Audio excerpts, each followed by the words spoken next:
There were once three brothers who were traveling along a lonely winding road at twilight. In time, the brothers reached a river too deep to wade through and too dangerous to swim across. However, these brothers were learned in the magical arts, and so they simply waved their wands and made a bridge appear across the treacherous water. They were halfway across it when they found their path blocked by a hooded figure, and Death spoke to them. He was angry that he had been cheated out of three new victims, for travelers usually drowned in the river, but Death was cunning. He pretended to congratulate the three brothers upon their magic, and said that each had earned a prize for having been clever enough to evade him. So the oldest brother, who was a combative man, asked for a wand more powerful than any in existence, a wand that must always win duels for its owner, a wand worthy of a wizard who had conquered death.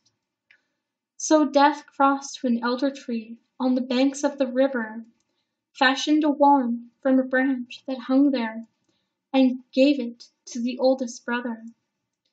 Then the second brother, who was an arrogant man, decided that he wanted to humiliate Death still further, and asked for the power to recall others from death.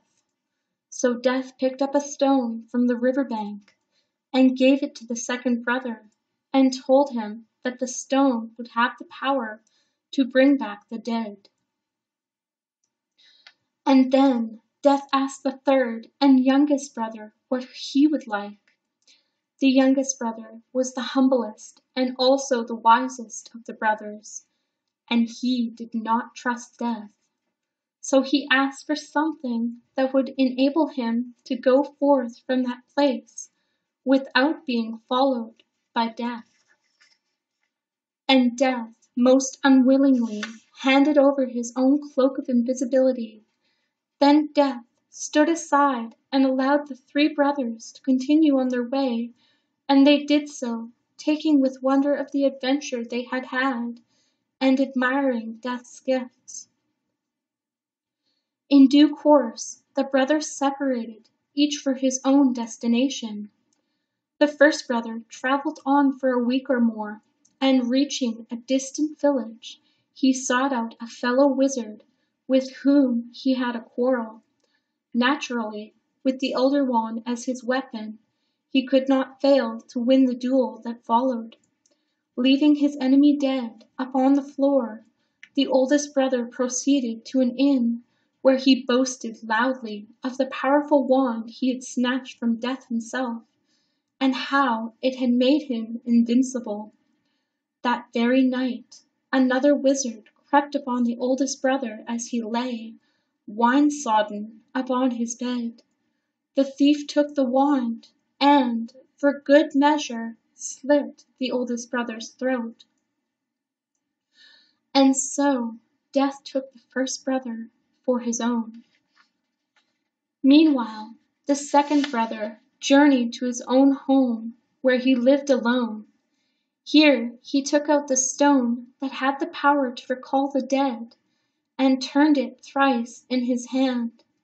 To his amazement and his delight, the figure of the girl he had once hoped to marry before her untimely death appeared at once before him. Yet she was silent and cold, separated from him as though by a veil. Though she had returned to the mortal world, she did not truly belong there, and suffered. Finally, the second brother, driven mad with hopeless longing, killed himself so as truly to join her. And so Death took the second brother for his own. But though Death searched for the third brother for many years, he was never able to find him.